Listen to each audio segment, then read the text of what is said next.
financial freedom isn't about not working. It's about being able to cover all your living expenses without having to have a paycheck.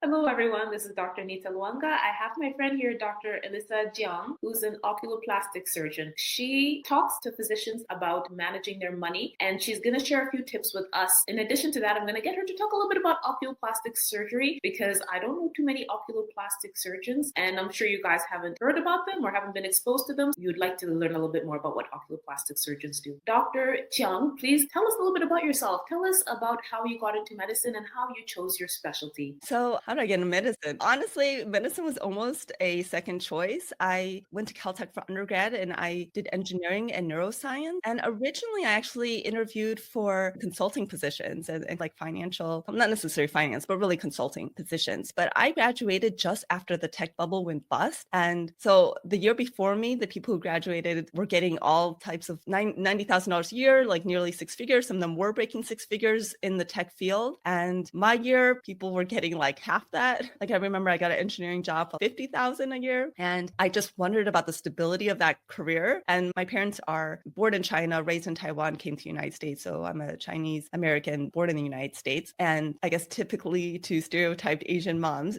my mom really wanted her children to be doctors.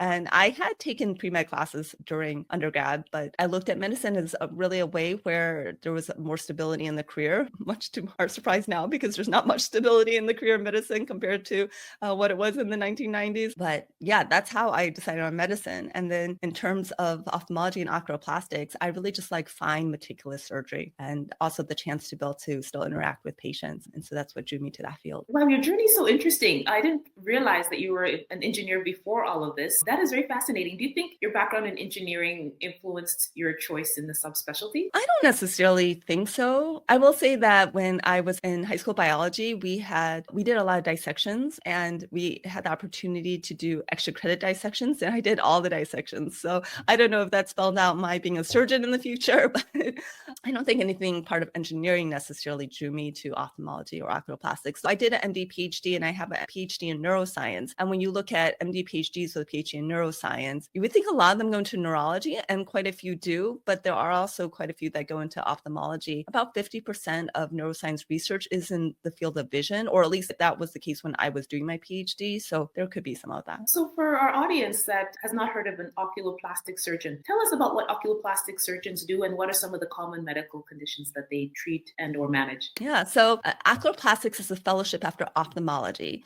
So ophthalmology are eye doctors that are different from optometrists. So ophthalmologists go to medical school and are eye surgeons as well as we're physicians. So we diagnose and we treat medically and we treat surgically. Optometrists go to optometry school where they learn to do a lot of refractions, eyeglasses, contact lenses, and basic eye diseases, but they don't do a residency like we after medical school do a residency. So ophthalmology is a 4-year residency. So we spend 4 years really learning everything about the eye medically and surgically. And then people can go practice after residency and be what's called a comprehensive ophthalmologist. And comprehensive ophthalmologists typically do cataract surgery and treat around things. Or there are different fellowships where it's another 1 or 2 years of specialty training in one specific part of ophthalmology. So oculoplastics is basically everything around the eye. So I treat things of the eyelids and what's called the orbit. And this could be if you have the growth on your eyelid, if your eyelid is turned in or turned out or is droopy, or it also involves tearing. Your eyes constantly produce tears that drain into your nose. That's what keeps your nose moist. And if that is blocked and you have tearing, that's something that oculoplastics are specialized trained in. So that's the world of, and so there is cosmetic basis. There are definitely people who want surgical changes, eyelid, upper lid lifts, lower lid lifts, brow lifts. Those are all things I routinely do. But I also do a lot of insurance-based surgeries for people where, especially as we get older, the eyelids get more loose. People with sleep apnea can get something called floppy eyelid syndrome. Eyelids can come down to actually block the vision. If the eyelid is blocking vision, insurance will cover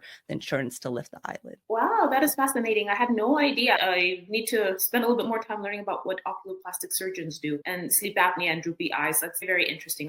As an internist, I have patients with multiple medical conditions, and these are things I'm not necessarily exposed to. So I think I have to do some reading. But talking more about your interest in wealth management and financial management for physicians. Tell us a little bit more about how you got interested in managing finances and coaching physicians to manage their finances and grow their wealth. Yeah, so I was always a little bit of a money nerd as a kid. So my parents really taught us to try to manage our money. And so we got an allowance, but we also generally had to pay for half of any kind of big ticket item we wanted. Like when I want a new bike, we would go halves. I had to pay for half and they paid for the other half. As we got into like high school and we could actually work, they would buy us clothes, but if we wanted a brand name or something fancy or not something that was really accessory and not necessary, then it may be on us to make that purchase ourselves. So but when I really started learning about actual investing was in medical school. So I spent a year doing research while I was applying for medical school. And so I was working as a research associate and my parents were like, since you have a job, you need to put money in a Roth IRA. And they didn't actually explain exactly what a Roth IRA was, but I did as my parents told. So I opened an account in Fidelity and I put the money in. And then I started getting all this mail from Fidelity. So I started attending these seminars. And actually to this day, I get a whole bunch of mail that assumes that I'm in my like 60s or 70s because I started going to these meetings at such a young age where typically it's older people there. And so I started learning like, oh, I need to invest this money. And so during my med school years, I really started reading a lot about personal finance and then investing. With an MD PhD, it's on average 8 years to get through the whole program. And I did that in Cleveland, Ohio, which is a relatively low cost of living city. And this is when like your dog could get a mortgage. It's what caused the 2008 financial crisis. So a lot of people, especially if you're married, would actually buy a residence, their primary home, because we were actually going to be there long enough. And just on our MSDP stipend of $20,000 a year, we could qualify for a loan enough to buy a house. So I actually ended up buying the house I grew up in from my parents because they were literally putting the house on the market as I started medical school. And so after some conversation, essentially they helped me out with the down payment. I had gotten married really young and so we got the maximum loan we qualified for, and then they helped us with the down payment. And so all that learning about, again, all those crazy financial products that eventually led to the 2008 crash, like I spent all that time learning. And so that also got me really interested in finance. And then I realized during grad school that I had a PI that I worked for that was really micromanaging. And I was like, gosh, I don't want to ever have to be stuck working for somebody in this kind of situation. So I read Rich Dad, Poor Dad and really thought about early retirement. This is really before the FIRE movement became as known as it is now. But basically I started looking, okay, if I'm working as a physician, how long do I have to work before I don't have to work anymore? I could want to work, but like, how do I create freedom for myself? And freedom is just one of my highest values. It probably is the highest value that I hold. And so again, learning to invest. So I started investing in real estate actually during my MD PhD years. And I flipped 2 houses and I joined the Cleveland Real Estate Investment Association. And then there's a few other counties around me, Summit County, Lake County. So I went to their meetings and just met a lot of people. And a lot of it just grew from there during residency. I really talked to my co-residents, like really trying to get them to contribute to their Roth IRAs. All through med school, my husband and I contributed to our Roth IRAs.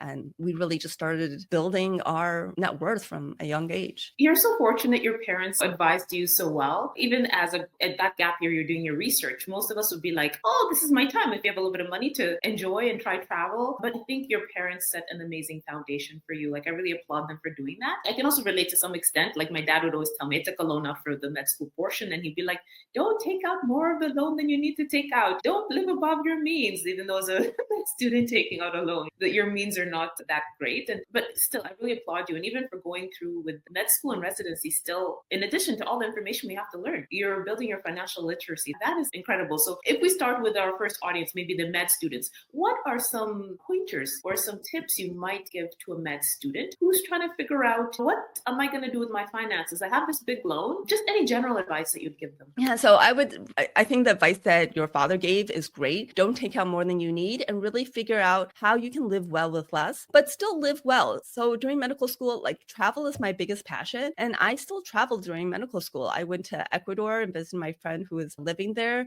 went to Europe, went to Egypt actually. I put my money where it would bring me the most joy, and obviously still had money for investing. Now, as a med school student, you may not have money for investing because you are taking out loans. And so really what you want to do is just take out the least amount of loans. If yes, you want to concentrate on your studies, but if you can work somewhat to supplement that you don't have to take out loans. I know a lot of my medical student friends, especially during the first and second year, would, have a job as a waitress and maybe work like Friday and Saturday nights, which are lucrative nights to work as a waitress or waiter at a restaurant. Or if you can get a job like where you actually get paid for doing research, where that might actually help you from a career sense as well as a financial sense, like that can be really great as well. Not always possible, just some things to think about. But I think during med school, it's really getting some financial literacy and learning how to actually manage your money. And I hate using the word budget. I like to say much more of a spending plan, because the budget feels restrictive, where just you're choosing where you want to put your dollars. That is great. That is great. I like that. I think I'm going to adopt that thought process, spending plan rather than budget. Going on to our next phase, after medical school, we go to residency and fellowship. So what are some tips or some pieces of advice you'd give an individual who's, either in residency or fellowship? Maybe they're making a little bit of money. Maybe they're just making enough to almost make ends meet. What would you say to those individuals? Yeah. So I know in residency, it feels like it's, on one hand, you are actually making money as opposed to taking out loans. So that's definitely a better position than being a medical student. But at the same time, it often probably doesn't feel like it's very much money, especially for the amount of hours worked. And honestly, for the value we're putting into the system, it isn't that much money. But if you compare it to the average American household, it actually is quite a livable income. During residency, I believe I was paid pretty close to what the average American family of 4 income was. Now, I was living in downtown Chicago, so it certainly didn't feel like it went a long way. And I actually feel like in a way we were able to save less in residency than during med school, because my husband worked and he did not. So during residency, we ended up having 2 households because he did not end up moving. He ended up staying in Cleveland with his job while I went to residency, because the idea of him moving and not having a job was just financially not a great idea. And just from this situation, so he's a high school teacher, so moving around is not easy. You really have to find a job with the school year. And the city of Chicago had just laid off 90,000 teachers when I started residency. So we're like, you know what, you're in a good school system, you enjoy it, we'll figure it out. And as a teacher, he could come up for all his breaks. And so we weren't like necessarily a part the entire year. But that being said, during residency, if you are single or you're married, like you should be able to save money. Obviously, where you live can make it easier or harder. If you're in downtown Chicago, it certainly is not as easy to have money saved, but it is still possible. And I lived that. So if you can start putting money into your Roth IRA, even if you're not maxing it out, this is where you really want to start becoming financially disciplined and think about putting 10% of your gross income minimum into some kind of retirement account. Ideally, you want to aim to get up to 20% of your gross income towards building wealth. And so that does apply to paying down loans. If you can make minimum payments on your loans, you want to do so, because during residency and fellowship, you're typically working for a nonprofit, and therefore that can count to years of public service loan forgiveness, PSLF.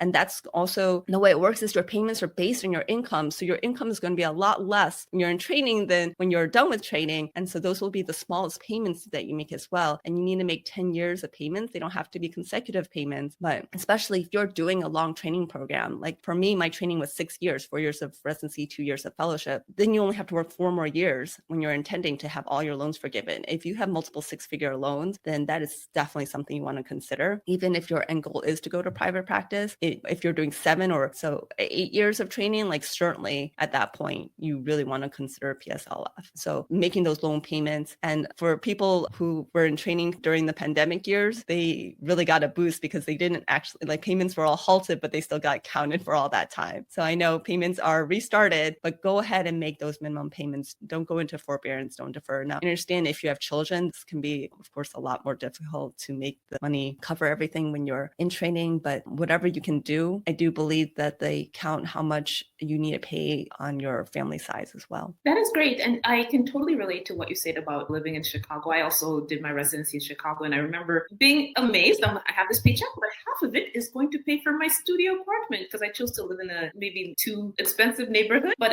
there's a lot of reasons why I chose to do what I did. But either way, it's quite variable. I can imagine people who are living in Cleveland or maybe doing even residency in South Dakota where you are, they might have a little bit more disposable income than individuals in a large city. You mentioned a number of interesting terms that I would like us to break down, especially for those individuals that haven't had much exposure to building wealth and investing. You mentioned something called a Roth IRA. Could you explain to us what that is and why somebody might want to put money into their Roth IRA? Yeah, so an IRA stands for individual retirement account. So if you have any earned income, which means W-2 or 1099 income, you receive those tax forms at the end of the year, then you can put money into an IRA. And it's a limited amount. It changes every year. I should know this off the top of my head. I believe it's $7,000 this year, but maybe in 2025, every year it goes up, so it keeps changing. But that money is money now that can grow for your, so there are two different types of IRA accounts. There's a traditional IRA account and there's a Roth IRA account. And for a Roth IRA account, there's a point where when you get a certain income, you can no longer directly put money into a Roth IRA. And when you become an attending physician, you're going to hit that limit. But for a resident, you're not going to hit that limit unless you're married and your spouse makes a significant income and then you're in a different financial track. So we'll talk about more the typical resident who probably isn't married to a spouse making a lot of money. So this is a time where you can actually contribute directly into your Roth IRA. And with a Roth IRA, the money goes in post-tax, but you're going to be at the lowest tax bracket like during your career when you're in your residency training, because again, you're going to definitely make more money as an attending unless you're working very little. We'll just put it that way. And that money in the account grows tax-free. So you don't have the tax drag on it, because you're going to learn when you become an attending just how much taxes physicians pay. You'll see the taxes taken out of your paycheck as a resident or a fellow, but we have a graduated tax. So the more money you make, the more taxes you pay. And those taxes are certainly going to increase when you're attending. And that money grows tax-free. And then if you wait till you reach 59 and a half, which is considered when you can first start taking retirement, then the money will come out tax-free for a Roth IRA. Now, if you do take out the money early, then you will pay a penalty on any growth, but actually because your contribution to a Roth IRA is post-tax, you don't actually pay any penalty on the actual contribution after 5 years of the contribution. So if you really need to take that money out sooner than retirement for something, you are able to do. And then there are also specific circumstances where the IRS will let you take that money out penalty-free, like a down payment for your first home. That money is not necessarily completely locked in there just for retirement, but as physicians, we are funding our own retirement. The only physicians who are having a retirement funded for them is if they work for the VA for their entire career or another like government hospital, if you work for a county hospital potentially, or there might be some other government health institutions that provide a pension. But just in general, in the United States, even corporate America is moving away from pensions and really going to employees figure out their own retirement through contributions through employer-sponsored plans like 401ks or 403bs. And then an IRA is an individual retirement account. 401k is a employee-sponsored retirement account for someone working for a for-profit type of company, which includes private practice. And then 403b is for someone who works for a nonprofit, which is a lot of the hospitals, like when we do training for residency and fellowship. That's great. Thank you for explaining that to us. And for individuals who live in Canada, I trained in the US and I moved back to Canada. So I remember hearing all these terms and having so much confusion about what is this? What is that? Can I do this? Can I do that? If you are in a situation where you have citizenship or you're in between countries, I think the best thing to do would be to get the advice of an accountant. But for my Canadian audience, IRAs or Roth IRAs are similar to the Canadian TFSA tax-free savings account. There are a little bit of differences in terms of the amount rolling over and a few different rules, but essentially it's a similar concept. And then for my Canadian friends, the 401k and 403b are similar to our RSP. Again, there are some differences in the rules in terms of the amounts rolling over and so forth, but similar concepts. And I'm glad you mentioned the 403b because I never really understood that. I remember that term being thrown around. And maybe I'll ask you a question about 403b specifically. Can an individual, say I'm a resident, I'm working at a university hospital, am I allowed to contribute to both 401k and the 403b? 403B or not necessarily? So a 403B is if it's your employer-sponsored account if it's a nonprofit, and 401k is employer-sponsored account if you're for-profit. So most people will only have access to a 403B or 401k if they have one employer, because the employer is either going to be nonprofit or for-profit. Now you can contribute to an IRA and either your 403B or 401k. You may be confusing with something else called a 457 plan. So nonprofits can also have something called a 457 plan, which is a deferred compensation plan. So basically you're telling your employer, okay, don't give me all my compensation now, save some of it for me, put it in this account and invest it for me. So that's a totally different type of account that you can invest in. And you only typically, it's most advisable to put money in a 457 plan if you are working for a government type situation, a county hospital, VA, or any kind of government type of job, because then you don't have to worry about the people you work for declaring bankruptcy. Now, cities do declare bankruptcy on occasion. A city can raise taxes in order to have more revenue. If you're working for a nonprofit hospital that's a community hospital, then you really have to look at their finances, because there are hospitals that go bankrupt. And in fact, in the news recently was a big healthcare provider that filed for bankruptcy. And if they file for bankruptcy, technically any money in a 457 plan belongs to the hospital. And so that money would now go to the bankruptcy creditor. During the bankruptcy, it would go to people where the hospital owes money, and you would lose anything that you put in there, because again, it's a deferred contribution. You're saying, don't pay me my salary now, keep it and invest it on my behalf. So you've got to be a little bit more careful about 457B plan. Wow, that is so interesting. And this is a lot of information, especially during residency. Do you actually provide advice to residents as well if they're ready to work with you, or would you suggest they look at certain resources to clarify all of this information? So I do host the Grow Your Wealthy Mindset podcast, and it is really a lot of this information. Like I have an episode specifically on 401ks, 403bs, 457 IRAs. So that's a great place to increase your financial literacy if you're someone who likes to listen to podcasts. I have not worked with a resident or fellowship as a client, but I'm happy to do so. What I do is, so you probably have heard of financial advisors, and there are good financial advisors out there. I don't mean to bash all of them, but unfortunately, 90% from what I understand of financial advisors aren't truly what's called fiduciary. So as physicians, we very much think like we're going to do what we think is best for the patient. We're not thinking we're going to do what's best for our pocketbook, right? Like we're not thinking, oh yeah, like we'll get reimbursed more if we do this procedure instead of this procedure. So we're going to say, let's do this procedure, right? We're going to do the procedure where we feel like the patient's going to benefit the most from it, and what is for what they have, like what's going to actually treat what they have. With financial advisors, it's not that they're bad people, but it's just ethically, morally a little bit more loose. And so they may do what they think is good for you, but is also good for them. And a lot of financial products out there on the market pay good commissions. And so a lot of times they're going to bring a financial product where they get a really nice hefty commission when you buy it, but it's really not that appropriate for you, or it's really not the best place for you to put your money. It's not a bad place necessarily to put your money, but there are much better places that don't give them a commission. And very few financial advisors will ever talk to you about investing in real estate, because they don't get to make money on you investing in real estate. And in fact, they may lose money, because if they're charging an asset under management fee, so you're giving them a whole bunch of money for them to choose what stocks to buy for your investment account, they're getting paid. The more money you give them to invest with, the more you're paying them. And so if you take out money to now go invest in real estate, now that's less money that they're managing for them. And when it comes to investing, like fees really matter.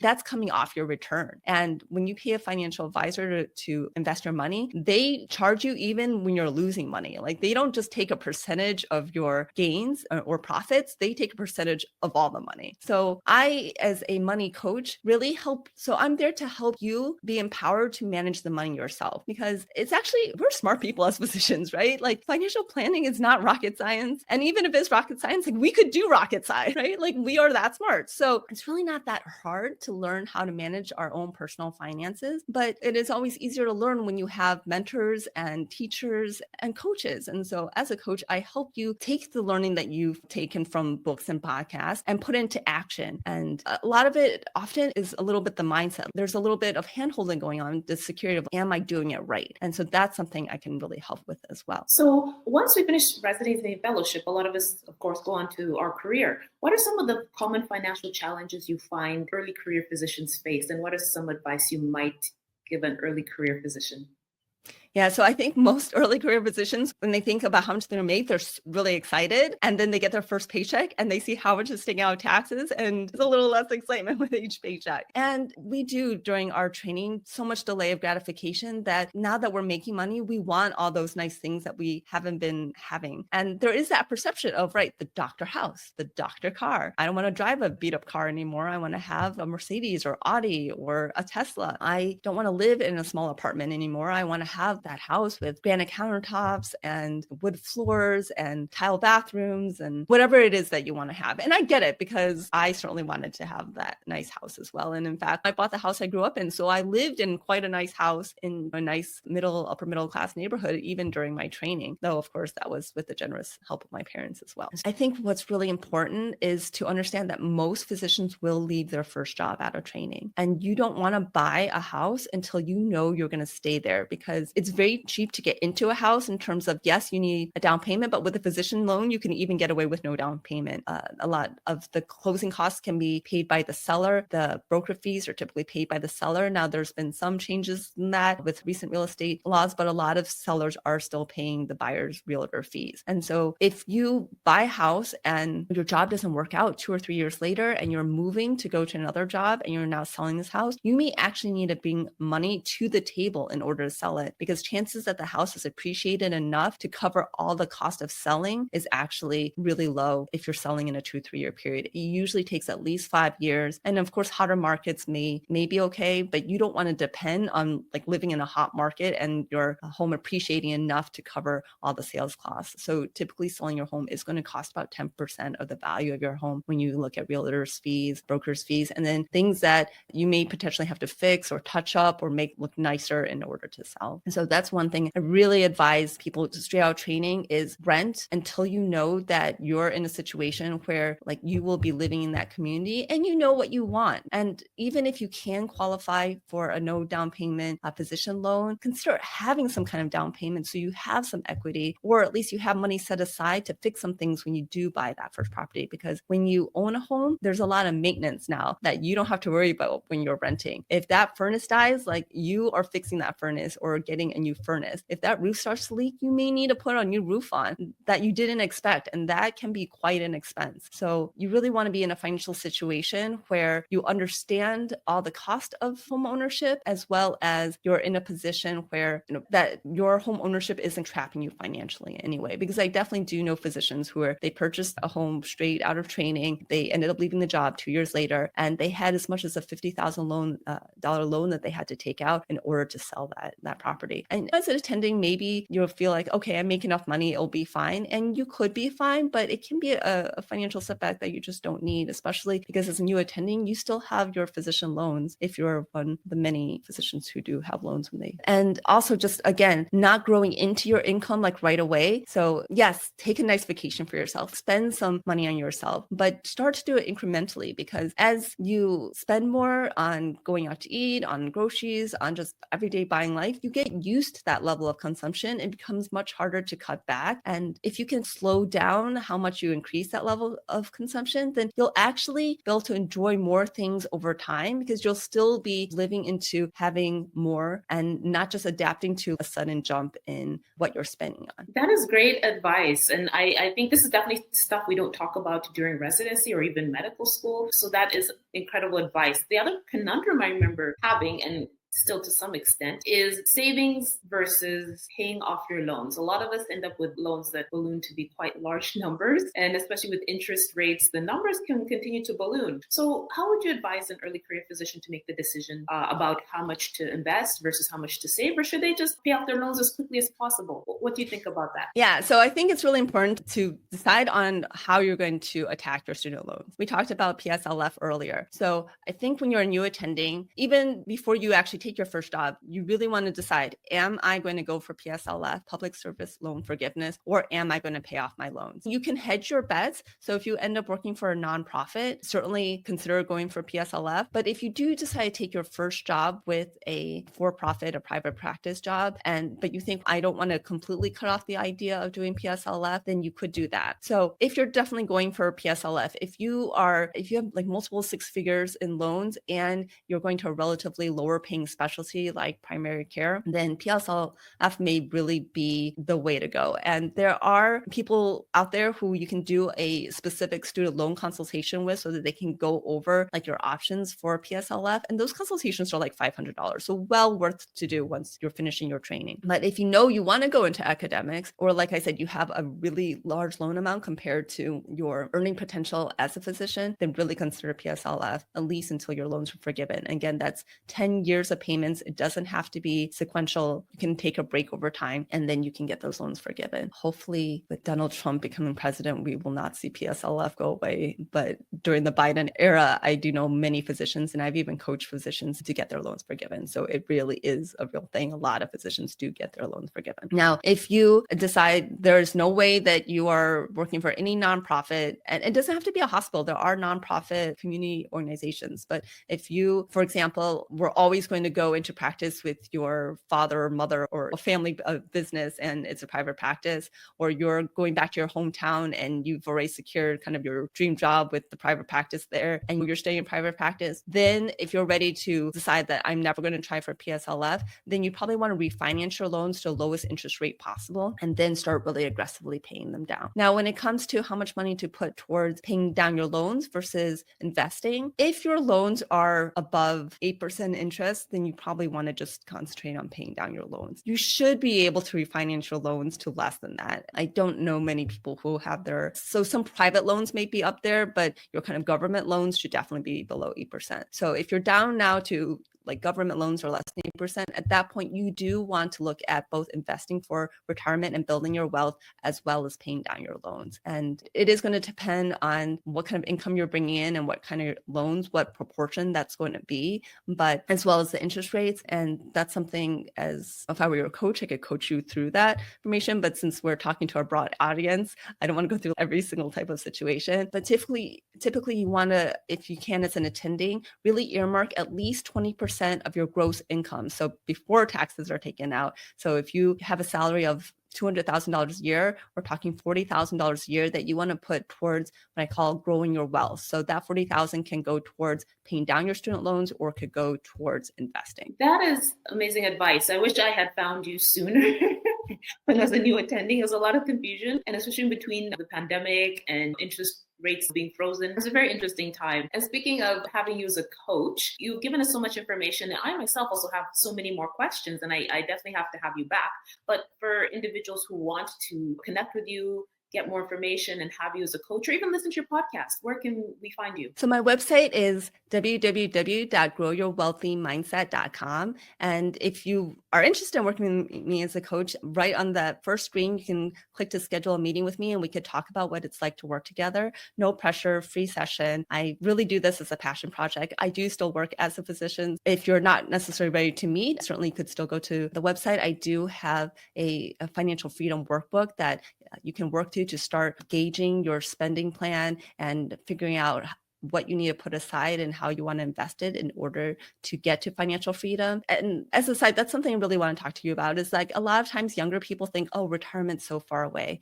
Think about it as financial freedom. Don't think about, oh, retire when I'm 65. Think about having the freedom to do whatever you want to do with your life. You can work as much as you want to work, or as little as you want to work. You could work part-time. You could work doing a job that doesn't pay as well, but gives you a lot more satisfaction. You can work doing mission work. Financial freedom isn't about not working. It's about being able to cover all your living expenses without having to have a paycheck. I also just talked about increasing your financial literacy during this podcast, and there are lots of ways to do it. On my website, there are different books that I recommend. Again, I host the Grow Your Wealthy Mindset podcast. It's available on Apple Podcasts, on Podcast Addict, and hopefully whatever your favorite podcast app is. You can also listen to it online at the Apple Podcast website, or there's links on my webpage as well. And yeah, so from between books and podcast, and there are blogs out there as well. I've got 2 articles on my blog. I keep thinking I should do more blog articles. I just haven't gotten there yet. But the White Coat Investor has a huge blog, and also they're on Reddit as well. And they have different forums. There are also Facebook groups actually where specific to physicians where physicians can ask financial questions. So you can search for those. So there are a ton of resources to help you learn. And so what I like to think of what I do as a coach is once for people who are learning all those things, but having a hard time actually implementing or taking action, then that's what a coach does, is really helps you make decisions and take action. That is excellent. We will make sure to put your website and your podcast below the notes so that people can find you. But Yeah. thank you so much for agreeing to be on our show and for answering all of our questions. I definitely have to have you back because there's still so many more questions I have. Physicians, unfortunately, are known, whether it's true or not true, to have bad financial literacy. I think we're just not taught, but we can learn. But I think a lot of us have some challenges and are put in, how to put it, get offered products that are not necessarily the best for us. And we would love to learn more from you. Yes, unfortunately, the general public sees physicians as being rich doctors, and we typically do have high income, but we need to be able to turn that high income into high wealth. And that means doing the right things with our monies and not, unfortunately, there are a lot of financial products that were created to be sold and not necessarily great to actually purchase. Oh, and I did also want to mention that I am on Facebook and Instagram as well. Okay, we will make sure that people can find you on Facebook and Instagram. But thank you again for being on the show, and we will have you back soon. To our audience, thank you for listening. If you have any questions, please, for Dr. Jiang, please put them below, and we will make sure to answer them when she comes back. Bye-bye for now. Thanks so much for having me on. Thank you.